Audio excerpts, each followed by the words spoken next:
नमस्कार भाई। हिस्ट्री पढ़ा थे पे। और हिस्ट्री में अपन ने इतनी के पढ़ लिया था। प्राचीन भारत अपन स्टार्ट कर रखा था, जिसके अंदर अपन ने बुक्स पढ़ी थी, अभिलेख पढ़े थे और ये वेद पढ़े थे। ठीक है, इसके बाद अपन ने दो धर्म पढ़े थे, जैन धर्म और बौद्ध धर्म पढ़े थे। ठीक है, ये लास्ट अपन के पढ़ा था, जैन धर्म पढ़ा था। तो ये वापस से एक बार दोबारा से एक बार देख लेंगे। ठीक है, जैन धर्म अपन ने के पढ़ा था भाई। इसका जो संस्थापक थे वो ऋषभ देव थे। ठीक है, ऋषि से अपन ने याद करा था भाई, ऋषि बहुत पुराने हो है, आदिनाथ बोलिया करते। तो भाई वे इनके संस्थापक थे, ऋषि से याद करा था बहुत पुराने। और जो इनके आगे चलाया करते ना, इनका जो धर्म था, जो इसके आगे फॉलोवर्स थे, वो आगे इस धर्म ने बढ़ाया करते, उनकी तीर्थंकर बोलिया करते। जो कि 24 तीर्थंकर, यानी कि दिन में 24 घंटे हुआ तो 24 में थे। ठीक है, और जो इनकी भाषा यूज़ करा करते हैं वो प्राकृत भाषा यूज़ करा करते हैं। ठीक है, इसमें से सबसे ज़्यादा इंपॉर्टेंट ये है भाई, कितने इसमें तीर्थंकर हुआ करते, 24 थे। और ऋषभ देव थे जो उसके फर्स्ट वो थे, संस्थापक थे। इसमें 24 थे, आप 24 के 24 कौन पढ़ा, लेकिन है नहीं, इसमें से दो इम्पोर्टेंट है, आप इनती पढ़ाएंगे। ठीक है, एक तो 23वां पढ़ा था अपन ने, पार्श्वनाथ। नाथ से याद अपन ने याद कराया था, नाथ भोलेनाथ, भोलेनाथ का दो सांप हुआ है, उससे अपन ने यूँ याद कराया था। ठीक है, 23वां तीर्थंकर था यूँ। लास्ट था जो वो था महावीर, वर्तमान महावीर। शेर से डिनोट कराया गया था, जो कि महावीर था भाई। ठीक है, महावीर ने शेर वर्गा कमाया पे, शेर वर्गा था वो। ठीक है, उसको वास्तविक संस्थापक क्यों कहा जाएगा, क्योंकि भाई इसके टाइम पे ही नहीं सबसे ज़्यादा इसका प्रचार प्रसार हुआ था, सबसे ज़्यादा फैला था ये, इसलिए इसने इसके मतलब वास्तविक संस्थापक इसलिए बोला जाया करे। ठीक है, जिनका जन्म है भाई बिहार में हुआ था, मृत्यु भी पावपुरी बिहार में हुई थी। ठीक है, पाव आखिरी पाँव उसके कड़पड़े थे, बिहार में पड़े थे। और किसी भी इसके त्रिरत्न थे, बौद्ध धर्म में भी थे, इसमें भी है।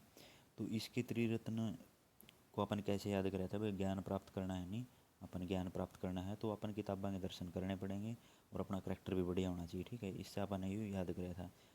फिर यूँ है नहीं, दो भागों में बुरी तरह बट गया था। ठीक है, इसे याद करने के लिए बुरी तो तरह किया था, लेकिन अपने याद करना है उसके लिए आप इस तरह याद करना, वो बुरी तरह दो भागों में बट गया था। जिसमें एक तो हुए थे जो वाइट कपड़े पहना करते, मुंह पर पट्टी लगाया करते। दूसरे हुए थे जो कुछ भी नहीं पहना करते, कपड़े बिना कपड़ों के रहा करते। वाइट वाला ने बोलिया करता पे श्वेतांबर, और जो बिना उसके थे कपड़ों के, उसको बोलिया करते दिगंबर। भाई कोई भी कपड़ा पहनना हो वो नहीं करा करते। ठीक है, इसके बाद इनकी एक मीटिंग हुई थी पाटलिपुत्र में, और पैट लिए थे, अलग अलग हो गए थे। स्थूलभद्र उनका अध्यक्ष था उस टाइम पे। और एक इनका मंदिर है दिलवाड़ा जैन मंदिर, जो कि पूछा जाया कर है, राजस्थान में है। आज आप एक ये पढ़ाएंगे, आज पढ़ाएंगे कुछ एक वंश थे, एक दो इम्पोर्टेंट वंश थे, उनमें से पढ़ाएंगे आज मौर्य वंश। ठीक है, मौर्य वंश के से भाई सबसे इम्पोर्टेंट है चंद्रगुप्त मौर्य, और एक है अशोक है, जो आगे पढ़ाएंगे। तो चंद्रगुप्त मौर्य इसके संस्थापक थे, और इनके एक बढ़िया गुरु थे, जो कि इसकी डायरेक्ट कराया करते, आगे हर चीज़ इसकी बताया करते, किस तरह करना है, किस तरह नहीं करना है। और चाणक्य ने भाई यू तैयार कराया था। ठीक है, यू क्यों तैयार कराया था भाई, एक राजा आया करता धनानंद, अच्छा धन था उसको दो रहा, और उसका घमंड हो रहा था उस चीज़ का। तो उसने इसकी बेइज्जती कर दी थी चाणक्य जी की। तो उसने फिर एक दिन सोचा भाई मैं इसका बदला लूँगा। तो उन्होंने नहीं, चंद्रगुप्त बढ़िया लड़का मिला इसने, तो वो तैयार कराया इसने सारी दे उसने, मतलब दिमाग बहुत था चाणक्य में। तो उसने सारी मतलब जितना ज्ञान था और जितनी राजनीति थी सारी उसने समझाई, सारा बढ़िया तैयार कर दिया, एक नंबर का जमानो। वो किसी का भी गेम भी कर सका, इसीलिए फिर बहुत बढ़िया राजा बना था। ठीक है, और इसका जन्म है नहीं भाई बिल्कुल निम्न परिवार से था, एक चरवाहे का बेटा था ये। ठीक है, और देखो आगे बढ़े के उसने कितने बड़े बड़े काम करे हैं। और एक बात और चाणक्य के बारे में बताऊंगा, चाणक्य को नहीं भाई कौटिल्य भी बोला जाया करा है। और इसने एक बुक लिखी थी जो कि राजनीति के ऊपर थी, जिसने पे अर्थशास्त्र कहा करा है। ठीक है, ये अपन याद रखनी है, चाणक्य का अर्थ है भाई। ठीक है, उसे ने इसकी मान बनाया था अशोक को, सॉरी चंद्रगुप्त को। तो इससे आप इसकी याद रखेंगे, और इसकी बुक्स ज़रूर याद रख लेना भाई। चाणक्य की बुक का क्या नाम था, अर्थशास्त्र था, मेरे एग्जाम में आई थी एमटीएस में। ठीक है, ये वापस इसके बारे में पढ़ा है भाई। देखो चंद्रगुप्त मौर्य ने भाई धनानंद को हराकर अपना मौर्य मतलब साम्राज्य स्थापित कर दिया था।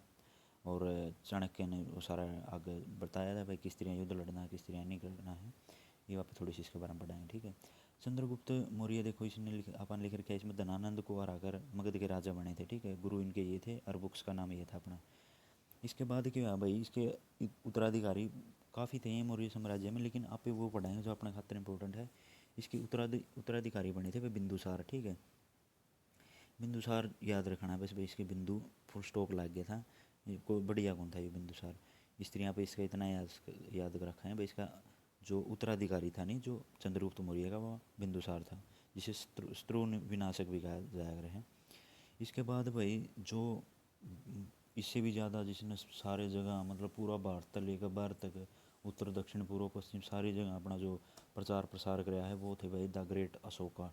ठीक है, अशोक का नाम अपन सारे ने सुना होगा। जो अशोक थे उसने ही मतलब मौर्य साम्राज्य बहुत ज़्यादा फैलाया था। इसका भी टाइम पे एक घटना घटी थी भाई कि इसने नहीं कलिंग युद्ध लड़ा था। ठीक है, कलिंग युद्ध, उसमें इतना देश मारा था भाई, मतलब इतनी मार काट हुई थी जो मानो धरती जमा लाल बन गई थी। तो उसमें नहीं ये मतलब नु उदास हो गया यार उस चीज़ ने देख कर ना, युद्ध के बाद उसमें को टहलने लग रहा था, वो देख कर थोड़ा उदास हो गया यार, मतलब इतना विनाश हुआ है, इतने देखो लोग मरे हैं, और उसका थोड़ा हो गया सिस्टम थोड़ा ख़राब सा। तो उसके बाद क्या मिला वो उसकी ने बौद्ध धर्म के अनुयायी मिल गए थे इनकी। ठीक है, बौद्ध धर्म फैलाने वाले।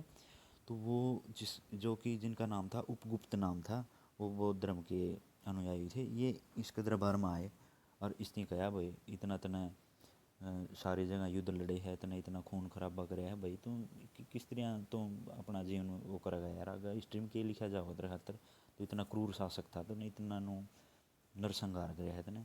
तो इस खातर इसका है नहीं, इसकी बात सुन कर उसका उपदेश सुन सुन के है, तो मतलब बौद्ध धर्म का तो आपने पता है भाई, जो भी इसकी सुन लिया करता नहीं उसे का हो जाया करता, इतने मतलब बढ़िया यार, इतने विचार इतने अच्छे थे उनके। तो इसने भी सुने भाई अशोक ने, तो उसका हृदय परिवर्तन हो गया कलिंग युद्ध के बाद। एग्जाम में पूछा करे भाई, जो अशोक है नहीं उसका हृदय परिवर्तन कौन से युद्ध के बाद हुआ था भाई, वो कलिंग युद्ध हुआ था। और कलिंग किसने कहा, उड़ीसा ने गया करा है भाई, आज के टाइम में उड़ीसा है नहीं, उसने कलिंग गया गया कर दिया, पुराना नाम था इसका। ये पूछा करा उड़ीसा का पुराना नाम क्या है, कलिंग। तो उसमें जो युद्ध हुआ था नहीं अशोक का, उसमें बहुत ही बड़ा नरसंहार हुआ था, जिसके बाद इसका हृदय परिवर्तन हो गया था गुप्त उपगुप्त के प्रवचन सुनकर ने। ठीक है, उसके बाद उसने भाई अपनी तलवार तलवार फेंक दी भाई, बोले बस साबे वापे बनाएंगे, धर्म का प्रचार कराएंगे। उसने बौद्ध धर्म का बहुत प्रचार कराया सारी जगह पर, उसने मतलब स्तूप बनाए, ये है भाई। ठीक है, उसने स्तूप वगैरह बनाए, और जो उसके बालक थे नहीं उसने वो भी भेज दिए श्रीलंका की साइड में दोनों, भाई आप उड़ा जाकर श्रीलंका साइड में बौद्ध धर्म का प्रचार प्रसार करो। उसके टाइम पे ही फिर ये नीचे फैल गया था, इस मलेशिया टाइप, मतलब मलेशिया साइड में हो गया, श्रीलंका साइड में हो गया, इस साइड इसके टाइम पे ही फैला था वो। ठीक है, तो इसके बाद नहीं भाई अपन ने एक चीज़ और देखी होगी, इसने काफ़ी सारे स्तूप बनाए थे और काफ़ी सारे स्तंभ भी बनवाए थे, जिनके ऊपर आप देखा ना अशोक स्तंभ है, जिसके ऊपर वो अपना राज चिन्ह रहा है, अपना शेर है, मूर्ति रही, अशोक चक्र रहा, वो इसी ने करे थे सारे डिनोट। जिसमें से अपने हरियाणा में भी है एक जो कि टोपरा में है, जो अपने यमुनानगर में पड़ा टोपरा, वहाँ पे है, वहाँ पर भी इसकी हिस्ट्री यहाँ पे पढ़ाएंगे भी। ठीक है, यहाँ पे थोड़ा सा अपन हिस्ट्री से इसकी पढ़ ली है स्टोरी टाइप में, ये वहाँ पे इसके फैक्ट जो है वो देख लेंगे। ठीक है, देखो मौर्य वंश के संस्थापक थे चंद्रगुप्त मौर्य। ठीक है, ये जैन धर्म न मान्या कर दे जो चंद्रगुप्त मौर्य थे। ठीक है, और धनानंद को हराकर उसने मगध के राजा बने थे भाई। ठीक है, यह चीज़ अपन पढ़ ली थी। धनानंद था, उसका धन का घमंड हो रहा था, और उसने कौटिल्य यानी कि चाणक्य की बेइज्जती कर दी, फिर उसने वही बंदा तैयार किया और उसका गल उस पर विजय प्राप्त करी, और उसका प्रधानमंत्री बन गया फिर उसका। ठीक है, फिर उसके बाद भाई जो उसका उत्तराधिकारी बना था किसका, चंद्रगुप्त मौर्य का, वो था बिंदुसार, जिसे शत्रु का विनाशक कहा जाया करा है। उसके बाद उसका उत्तराधिकारी बना था अशोक बिंदुसार का। उसने तो बिंदु लगा कर स्टॉप कर दिया, लेकिन उसका बेटा जो है नहीं बोले यार मैं फुल स्टॉप कौन लगाऊँ, मैं कोई बिंदु ना लगाऊँ, मैं तो ग्रेट बनकर जाऊँगा, द ग्रेट अशोका। ठीक है, और उसने कलिंग युद्ध लड़ा था, मतलब बहुत भयंकर था भाई, उन्हें कोई युद्ध नहीं आ रहा यार, मानो सारी जगह उत्तर दक्षिण मतलब पूरा भारत में उसका राज था अशोक का। ठीक है, लेकिन उसका युद्ध के बाद, उसका कलिंग युद्ध के बाद उड़ीसा में जो है उसका हृदय परिवर्तन हो गया, और बौद्ध धर्म के जो अनुयायी थे उपगुप्त थे जो, उसके द्वारा उसका हृदय परिवर्तन हो गया था। ठीक है, और इसके टाइम पे उसने क्या करा भाई, नरे बौद्ध जो वो थे अभिलेख थे या जो भी थे, उसने फैलाने स्टार्ट कर दी बहुत सारे, मतलब बिराने 40,000 बिराने कितने इतने बौद्ध स्तूप बना दिए, उनके जो प्रतीक थे, चिन्ह थे, स्तंभ थे, अपने भी है। ठीक है, अशोक स्तंभ है जो, ये अपने दिल्ली में है, वो अपने हरियाणा में आया करता, तो पैड़ के ले गया था फिरोज शाह तुगलक, वो भी आप आगे स्ट्रीम पढ़ाएंगे। अपना तो ले गया था वो यमुनानगर टोपरा में था, वो टॉप का था मतलब स्तंभ, वो पढ़ के दिल्ली में लगा दिया फिरोज शाह टोकला में। तो ये बहनी देखो, इसके बाद देखो ये अपन ने चीज़ लिख रखी है भाई, टोपरा भी लेख था अपना यमुनानगर में, फिरोज शाह तुगलक दिल्ली में स्थानांतरित कर दिया था। और जो इसके टाइम पे नहीं सबसे पहले है नहीं वो बनी थी जल सेना, ये अपना नेवी ही नहीं, स्त्रियाँ पर उस टाइम भी थी पहले, यू आया करता मौर्य वंश का टाइम पे ही जल सेना बनाई गई थी। उस टाइम पे पूछा करा क्वेश्चन ये भाई किसके टाइम पे प्रथम जल सेना स्थापित की गई थी, तो वो थे भाई मौर्य वंश के टाइम पे, अशोक के टाइम पे, ठीक है। और जिसका अंतिम शासक था वो था भाई बृहद्रथ। बृहद्रथ भाई वो बाहर गया था रथ में बैठ के, ठीक है। तो इसका अंतिम संस्थापक था ये, मतलब अंतिम शासक था ये, ठीक है। और इसमें इससे देखो भाई फिरोज शाह तुगलक देखने ले गया था इसकी पैड के ने, रथ के ऊपर रुई के में बोझ कर ले गया था इसकी, ठीक है। नदी नदी में को भाई इसकी कोई खरोंच ना हो, इसको बहुत ज़्यादा पसंद आ गया था ये फिरोज शाह तुगलक का। और उरे देखो असो ये जो बनाए रखे नहीं उरे दिल्ली में स्थापित कर दिया था उसने, ठीक है।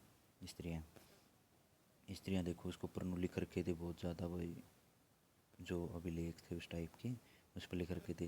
लेकिन इसके बाद क्या हुआ भाई, जो टोपरा कला गांव था उसके लोग हैं ना भाई, इस चीज़ का विरोध कराया कि भाई देखो हमारा इतनी बढ़िया चीज़ थी वाले ले गए है मारना वापस दो। उसके सरपंच थे ना गाँव के, टोपरा कला गाँव बोलिया करे, थोड़ा का जो सरपंच था ना उसने बहुत प्रयास कराया कि भाई वो मामला वापस मिला है, लेकिन भाई वो चीज़ स्थापित हो गई उड़ा है, तो दिल्ली सरकार ने मना कर दिया था।